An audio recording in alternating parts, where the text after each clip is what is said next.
할렐루야. 참 기쁜 부활절입니다. 여러분도 기쁘십니까? 부활절은 우리 기독교인들에게 너무나 기쁜 날입니다. 왜냐하면 죽음이 끝이 아니라 죽음이 자는 시간이고 영원한 생명이 우리에게 있다는 것을 보여주는 날이기 때문입니다. 그럼에도 불구하고 여러분, 몸이 아프게 되면 마음이 어떠세요? 막 부활의 기쁨도 있고 우리가 영원한 생명을 얻었지라고 생각하지만 육신의 삶에서 내 몸이 아프고 고통받고 힘들어할 때가 오면 여러분 마음이 어떠십니까? 혹시 지금 어디 아프신 분 계신가요? 저만 아픈가요? 지쌤 아프시죠? 아프신 분들 계시죠? 오늘 이 예배 가운데 하나님이 치유하시고 좀 회복하시면 좋겠습니다. 여러분 아프시면 어떻게 하세요? 보통 많은 사람들은 참죠. 참아보고 괜찮아지면 넘어가고 안 괜찮아지면 민간요법을 찾기도 하고요. 내가 판단해서 약을 먹기도 하고 바로 병원에 가기도 합니다. 혹시 여러분 가운데 병원 리스트 갖고 계신 분 계신가요? 내가 아플 때 나는 이런 데 간다. 분명히 몇 분 계실 거예요. 그런 분들 너무나 유용하죠. 저희의 삶에. 뿐만 아니라 어떤 분들은 아프기 시작하면 뭐를 할까요? 기도해요. 하나님, 내 육체가 이렇게 연약하고 이렇게 쓸모없고 참 부족한데 불쌍히 여기시고 고쳐주세요. 또 더 나아가 어떤 분들은 목사에게 찾아와 기도를 요청합니다. 우리의 행동은 우리의 내면의 믿음을 반영하고 있습니다. 우리도 모르는 사이에 우리가 믿고 있는 것들이 우리의 행동으로 나타나기 마련입니다. 한 번은 새벽 예배를 마치고 기도하는 중에 한 할머니 권사님이 저에게 찾아오셨어요. 그러더니 막 설명을 하십니다. 강도사님, 제 몸 이곳이 아프고 저곳이 아프고 이렇게 아파요. 머리부터 발끝까지 이렇게 아픈 곳이 참 많아요. 근데 오늘 강도사님 설교하시는 거 들어보니까 열정이 넘치시는데 그 열정으로 저를 위해 기도해 주시면 하나님이 낫게 하실 것 같습니다. 아멘. 정말 그렇게 말씀하시는 거예요. 그 새벽 예배 끝나고 난 이후에. 근데 머릿속으로 순간 강도사일 때 제 머릿속에 이런 생각이 지나갑니다. 노인이신데 얼마 안 있으면 하나님의 부르심을 받을 분인데 당연히 아픈 건 당연한 거 아닌가? 머리부터 발끝까지 아플 수밖에 없는 거 아닌가? 그래야 하나님이 부르실 거 아닌가? 라는 인간적 생각이 확 스치는 거예요. 그 다음에 그분이 이렇게 행동을 합니다. 갑자기 제 앞에서 무릎을 꿇으세요. 무릎을 꿇더니 목사님, 강도사님, 저 위에서 안수기도 해주세요. 순간 아차 하는 생각이 들었습니다. 할머니 권사님의 간절한 마음, 육체의 고통으로 인해 얼마나 힘들게 보냈는지의 그 하루하루가 조금이나마 느껴지기 시작하는 거예요. 얼마나 큰 고통 중에 계셨으면 손잘뻘 되는 강도사에게 무릎을 꿇고 하나님을 대신해 기도해 달라고 요청을 할까요?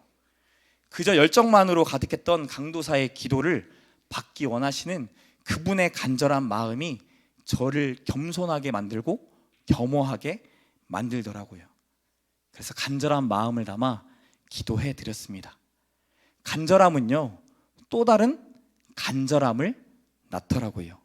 오늘 본문에도 간절함을 가지고 예수님께 나온 사람들이 나옵니다.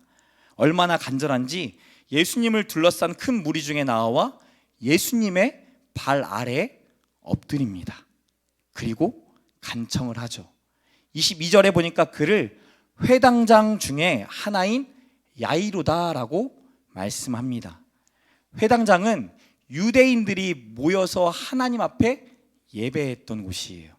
같이 모여서 토라라는 성경 말씀을 읽으면서 하나님을 묵상하고 자신들의 삶을 돌아보면서 하나님을 예배했던 곳이죠.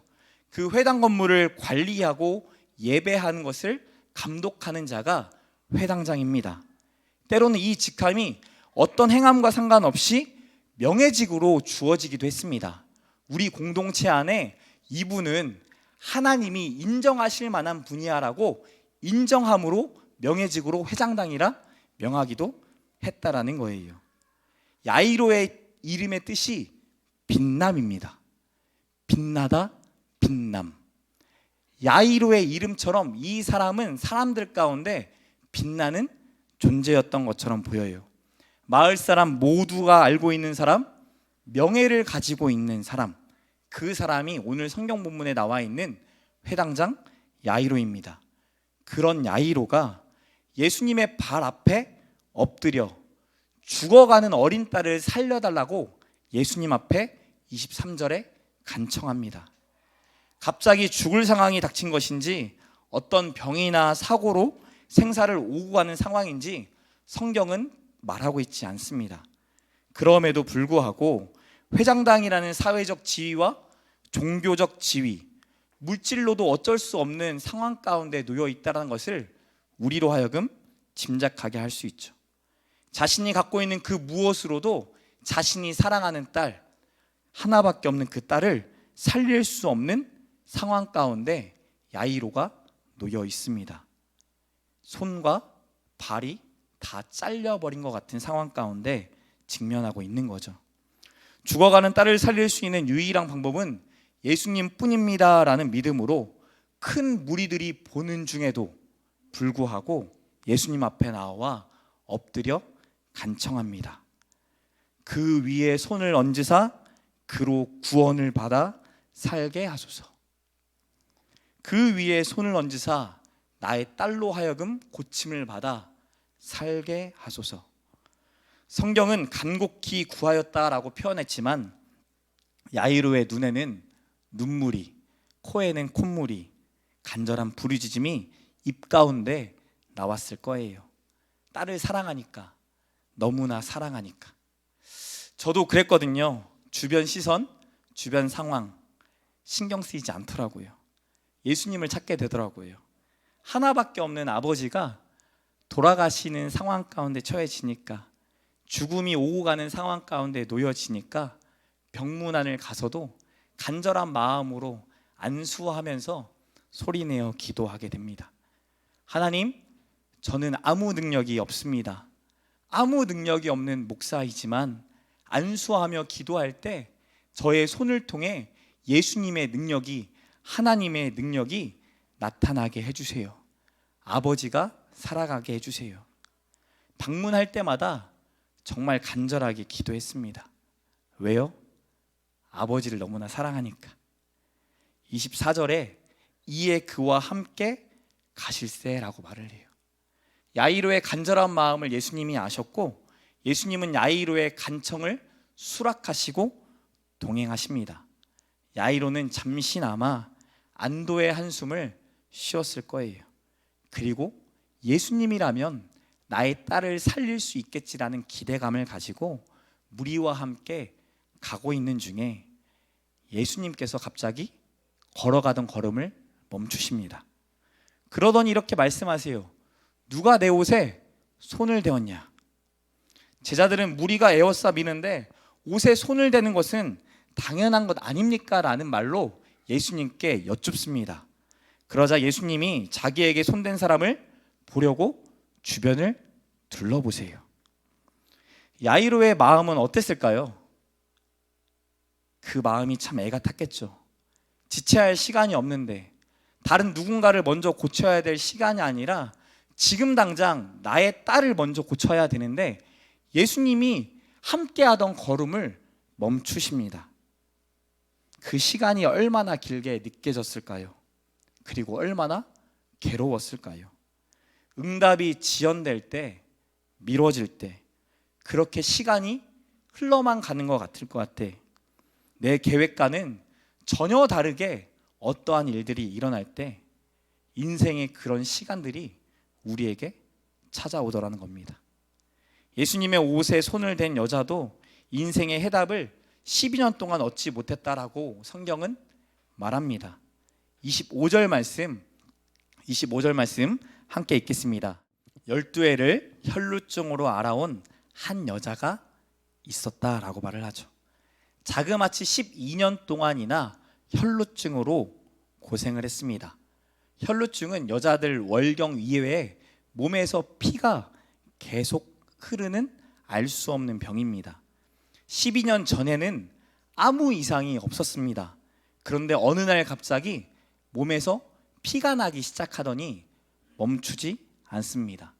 하루, 이틀, 한 달, 두 달, 1년, 2년, 그렇게 시간이 흘러 12해가 되었습니다.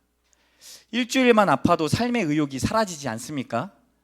여러분, 장염만 걸려도 화장실을 막 계속 왔다 갔다 하다 보면은 삶의 의욕이 힘이 쫙 빠지잖아요. 근데 그 시간이 길어지면 길어질수록 우리의 몸 안에 있는 힘들은 점점점 빠지는 것 같아요. 돈도, 직장도, 다른 어떤 것도 다 필요 없고 건강하기만 하면 된다라는 마음이 우리의 마음 가운데 찾아오지 않습니까? 이 여자도 자신의 육체를 놓고 많은 의사들을 찾아다닙니다. 오로지 건강해지기 위해서요. 효험이 좋다는 곳을 찾아 전국 사방팔방 찾아다닙니다. 그렇게 병원비며 생활비며 계속적으로 지출이 되다 보니까 어느덧 그녀가 가지고 있던 재산들을 다 허비해 버렸다라고 성경이 말을 하죠.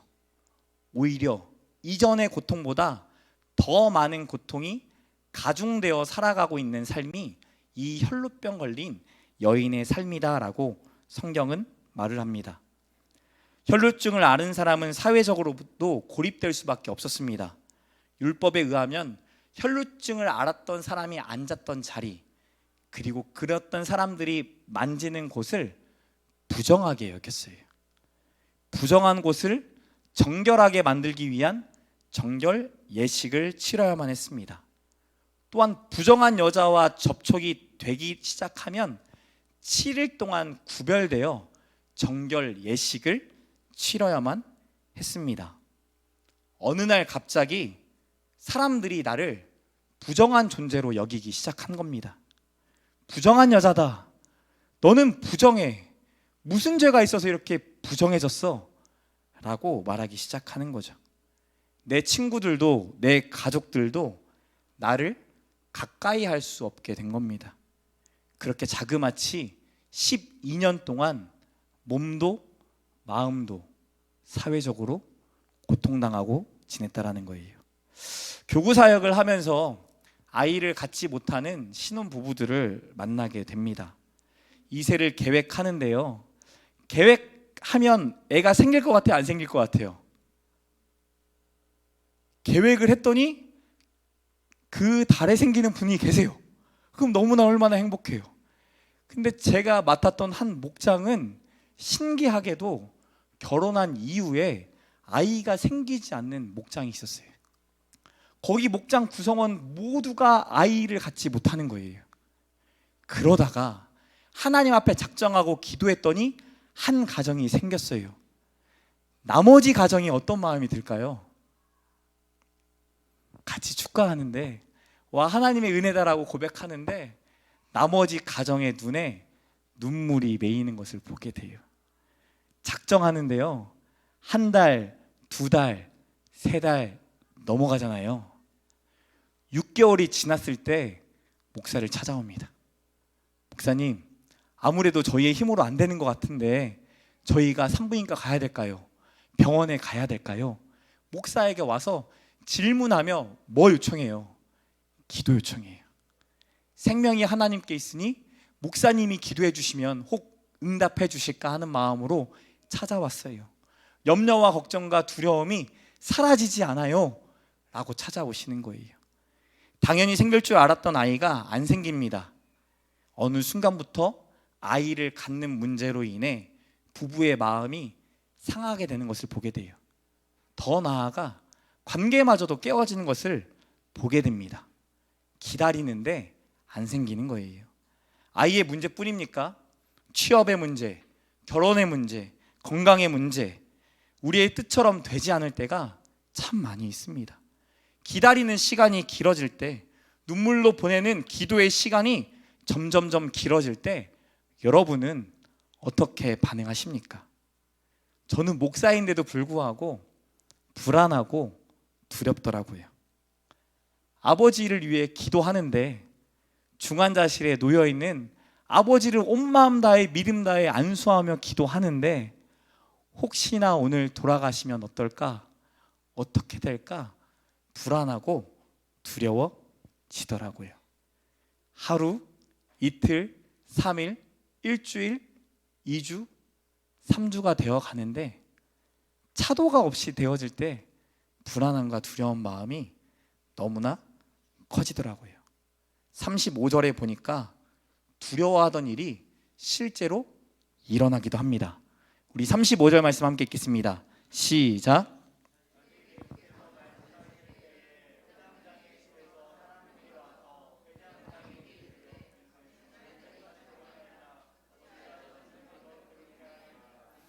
예수님이 지체하시던 사이에 혈루병 앓던 여인과 말하던 사이에 상상하기도 싫었던 일이 야이로에게 일어납니다. 아버지가 돌아가셨다는 이야기를 듣고는 믿겨지지가 않았습니다. 곧 숨이 멎으니까 중환자실로 오세요. 말도 안 되는 소리 같았고 실제로 돌아가신 아버지의 모습을 직면하는데 그 자리에서 실신하겠더라고요. 아빠 불러도 아무런 말이 없고 얼마 전까지만 해도 매일 만졌던 피부였는데 그 피부가 차갑게 변해 있는 거예요. 뭐라고 말할 수 없는 고통이 막 찾아오더라고요. 혈루병 앓던 여인은 고침을 받았는데 내 딸은 죽은 거예요. 예수님과 같이 가고 있었는데 기다리다 지체하다 죽어버렸어요. 좀 더 일찍 예수님을 찾아왔어야 하나 하는 자책과 한탄과 스스로 괴롭히는 시간이었을 거예요.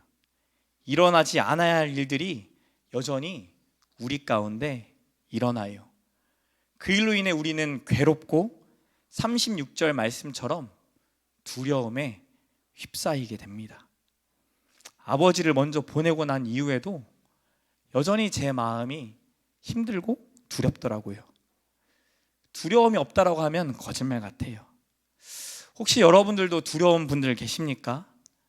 여러분의 삶 가운데 여러분이 너무나 사랑하고 여러분이 너무나 꿈꾸고 여러분이 너무나 바랬던 그 무엇이 응답되지 않고 응답이 미뤄지고 계속 기다려야만 되는 상황 가운데 두려운 분들 계십니까?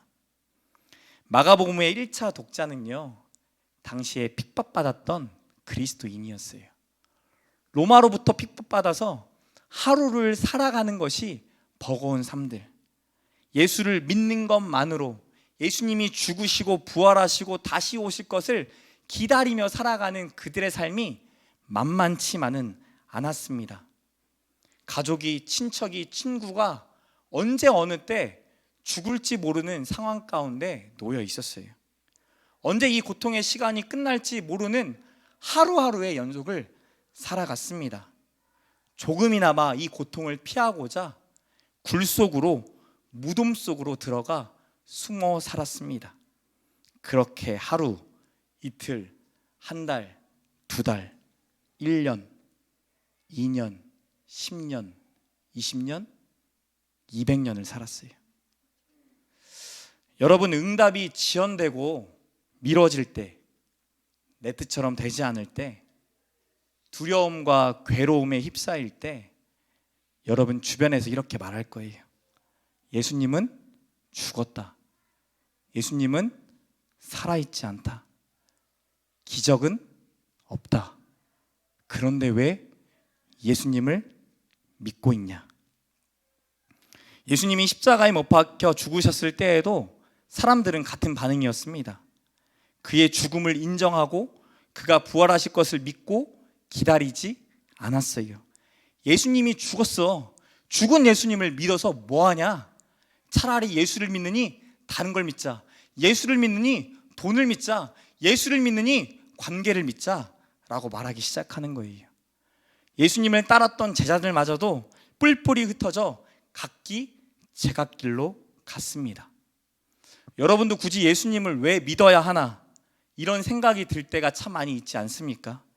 기도해도 응답이 없고 내 뜻처럼 되지도 않고 진짜 살아계신지 의문이 드는 순간들이 참 많이 있지 않습니까? 세상 사람들의 그런 이야기를 들을 때마다 나도 모르게 공감이 되고 동의되어져 진짜 예수님 살아계신 거 맞나? 라는 생각이 들 때가 있지 않으세요? 그럴 때 우리는 둘 중에 하나를 선택하게 돼요. 예수님은 죽었다, 살아계시지 않는다 라는 사실을 믿을 것인지, 아니면 그럼에도 불구하고 예수님은 살아 역사하신다 라는 것을 믿을 건지 우리로 하여금 선택을 요구하신다라는 거예요. 예수님이 죽었다, 예수님이 살아계시지 않는다, 예수님은 하나님이 아니다 라는 이 말을 받아들인다고 우리의 두려움이 사라질까요? 아버지가 돌아가시고 나니까 하나님이 참 많이 원망되더라고요. 하나님을 바라보고 살아갔던 아빠, 성도를 사랑하는 마음에 매 주일 전날인 토요일이면 성도들이 교회에 오기를 바라는 마음에 교회 밴드에다가 매주 글을 올렸어요. 매주 글을 올려서 마지막에 하나님을 사랑한다, 우리 성도들을 사랑한다 라는 글을 쓰셨더라고요. 어제 그 글들을 다 읽는데 문득 그런 마음이 들잖아요. 이렇게 하나님을 사랑하고, 이렇게 성도를 사랑하고, 이렇게 교회를 사랑해 믿음의 선한 일을 감당했던 아버지가 왜 굳이 돌아가셔야 하나? 왜 굳이 돌아가고, 말도 안 되는 사람들, 정말 죄가 가득한 사람들은 왜 이 땅에서 여전히 살아있나? 라는 인간적 생각이 너무나 많이 들더라고요. 예수님이 죽었다, 살아계시지 않는다, 하나님을 원망했던 원망이요, 어디로 향하는 줄 아세요? 나를 향하게 돼요. 내 스스로 아버지를 위해 하지 못했던 일들로 자책하게 되어져요.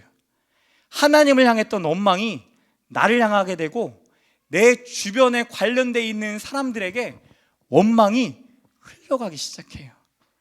그 병원에서 이렇게 했으면, 그 소방대원이 이렇게 했으면, 그 장로님이 이렇게 했으면, 그 집사님이 이렇게 해줬으면, 그 이전에 이렇게 해줬으면.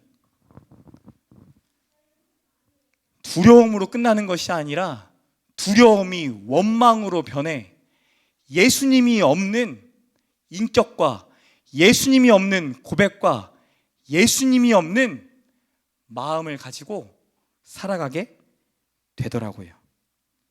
오늘 예수님은 두려움 속에서 살아가고 있는 우리에게 예수님을 바라보고 믿음으로 나아오라 말씀하십니다.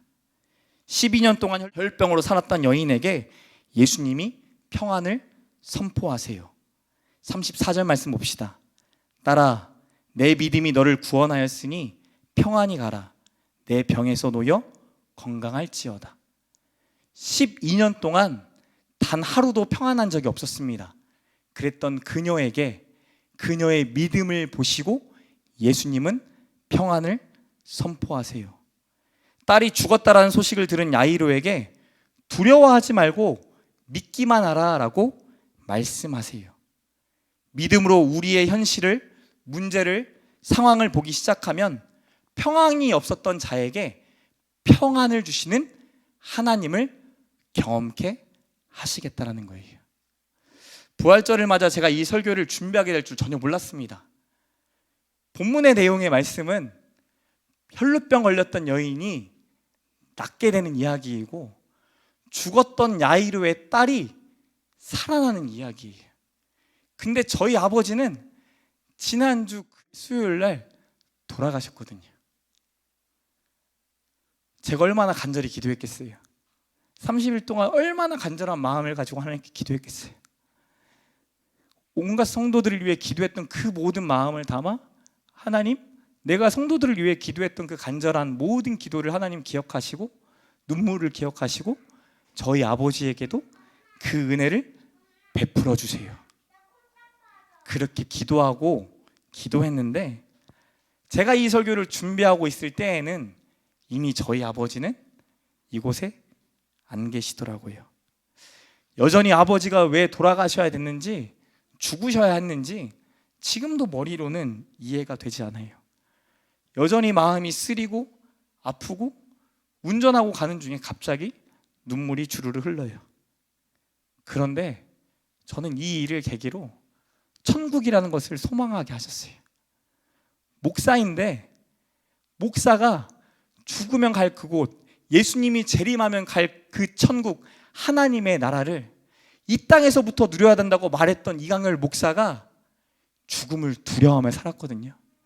죽음을 무서워하며 살았거든요. 하나님, 지금은 아닙니다. 창조 태양이가 장가가면요, 창조 태양이가 아이를 낳고 행복하게 살 수 있도록 제가 모든 것 다 해주고 나면요, 그때 저 불러가 주세요 라고 고백했던 저에게 지금 당장 죽어도 천국에 갈 수 있다, 아니 천국을 가야만 사랑하는 아버지를 만날 수 있다라는 부활을, 천국을 소망하게 하시더라고요. 하나님을 향했던 원망이 하나님의 일하심이 무엇인지를 계속 묻게 하시고, 묻고 물으니 인간이 이해할 수 없는 평안을 눈물 중에도 주시더라고요. 슬픔만으로 가득한 것이 아니라 이 시간을 통해 믿음으로 하나님의 뜻을 묻게 하세요. 그 물음 속에서 감사의 제목들을 찾아가게 하세요. 저희 가정도요, 믿음의 가정인데, 믿음의 4대째 가정인데도 불구하고 모였을 때 너무 힘들었거든요. 너무 좌절스러웠거든요. 근데 저희 어머니가 그 얘기 하시더라고요. 강렬아, 하나님이 살리려고 하셨으면 어떤 방법을 동원해서도 살리셨고, 이것 또한 하나님의 뜻인데 이 하나님의 뜻을 우리가 헤아리지 못하니 아버지를 통해 우리에게 허락하신 감사를 찾아보자. 여러분, 감사를 찾는 게 쉬운가요? 내 딸이 죽었다라는 소식을 듣고 감사할 수 있는 게 쉬운 일입니까? 믿음으로 감사로 나아가는 게 쉬운 일이에요. 그런데 어머니를 통해 감사를 하나씩 고백하기 시작하니 저희 가족 구성원 모두가 우리도 빨리 천국 가면 좋겠다, 우리도 예수님이 계시는 그 천국에, 아버지가 계신 그 천국에 가면 좋겠다 라고 말하며 부활을 기대하는 자가 되게 하시더라고요. 1차 독자인 그리스도인들은 인간적으로 볼 때 아무런 소망이 없습니다. 예수 그리스도를 믿는 믿음으로 살아가는 하루의 삶이 굴속이에요. 무덤이었어요. 인간적으로 보기에는 그들의 삶이 하나님의 나라를 누리는 삶이라 말할 수가 없어요. 그럼에도 불구하고 오늘 마가복음 저자를 통해 믿음을 가져라, 믿음을 통해 천국을 소유한 자가 되라, 믿음을 통해 하나님의 나라를 누리는 자가 되라, 이 땅에서의 삶은 잠시 자고 일어나는 것과 같으니 영원히 살아갈 그 부활의 나라, 천국을 소망하며 살아가라 권면하고 있어요. 그 권면을 믿었던 그들을 통해 오늘 우리가 부활을 소망하게 되고 천국을 소망하게 되는 줄 믿으시기 바랍니다. 지난 한 주 동안 고난 주간이었죠. 여러분, 지난 한 주를 보내면서 어떤 시간들을 보냈습니까? 제가 지난주 선교사님 말씀 이후에 올라와서 그런 얘기 했잖아요. 부활 주일을 맞기 전 이 고난 주간에 특별히 우리의 삶에 하나님이 이미 허락하셨는데 누리지 못하는 삶의 영역들을 좀 돌아보자. 예수 그리스도를 믿고 우리에게 주신 이 믿음의 삶 가운데 하나님 안에서 누리지 못하고 있는 것들을 한번 곱씹어 보자. 곱씹어 보셨나요? 왜냐하면 고난 주간에 예수님처럼 똑같이 고통당하는 인생으로 끝난다라고 한다면 예수님이 죽으신 그 죽음이 의미가 없잖아요. 죽으시고 부활하셔서 우리에게 주시는 그 생명은 우리로 하여금 고통 가운데 살아가는 인생이 아니라 예수 그리스도를 통해 하나님의 나라를 누리는 삶인 줄 믿으시기 바랍니다. 특별한 삶이 아니에요. 뭔가 특별한 게 아니에요. 무덤 속에 있어도, 무덤 속에 200년을 산다 할지라도 그곳에서 믿음의 가정을 이루게 하시고 하나님의 나라를 이루게 하시는 것, 그곳에서 하나님의 나라를 경험하기 시작하면 우리가 가게 될 그 천국은 상상조차 할 수가 없어요. 여러분, 식탁의 교제를 통해, 매일 같이 함께하는 식탁의 교제를 통해 하나님의 나라를 경험하고 계십니까? 아내와 남편의 관계를 통해, 부모와 자식의 관계를 통해 하나님의 영적인 교제를 누리고 살아가세요. 하나님이 주셨거든요. 여러분 주신 건강을 통해 하나님이 주신 하나님의 나라 누리고 계십니까? 우리는 기적을 꿈꾸고 살아가죠. 야이로처럼, 혈루병 여인처럼. 근데 진짜 기적은요, 영원히 죽는 죽음이 아니라 영원히 사는 생명을 믿는 것이 진짜 기적이에요. 야이로의 딸도, 야이로도, 혈루병 걸린 여인도, 그리고 오늘 성경에 나와 있는 모든 사람들도 결국엔 죽었어요. 오늘 말씀을 통해 하나님 뭘 보여주시는 거예요? 아픈 자를, 죽은 자를 살리는 걸로 끝나는 인생이 아니라 우리를 다시 살리셔서 부활의 기쁨을 누리고 또 다른 차원의 삶을 살아가는 인생이 우리의 삶이다라는 것을 말씀하고 원하시는 거예요. 저는 우리 웰컴 처치 성도 한 분 한 분이 이 교회에서, 이 가정에서, 우리가 살아가는 삶의 현장에서 하나님의 나라를 더 풍성히 누리는 축복이 있기를 소망합니다. 식사 자리 위에 기도해 보세요. 오늘 집에 돌아가셔서 저녁 식사하실 때 기도함으로 한번 준비해 보세요. 하나님, 오늘 저녁 이 식사 자리가 천국 잔치가 되게 해주세요. 천국에서 누리는 잔치처럼 믿고 준비할 터이니 이 시간을 통해 하나님의 놀라운 일들을 경험케 해주세요. 그렇게 여러분의 가정이 세워지고 여러분의 삶이 세워지고 1차원적인 삶이 아닌 다차원적인 하나님의 은혜가 저와 여러분 가운데 경험되기를 축복합니다. 저는 아버지한테 너무나 큰 사랑을 받았거든요. 정말 많이 받았어요.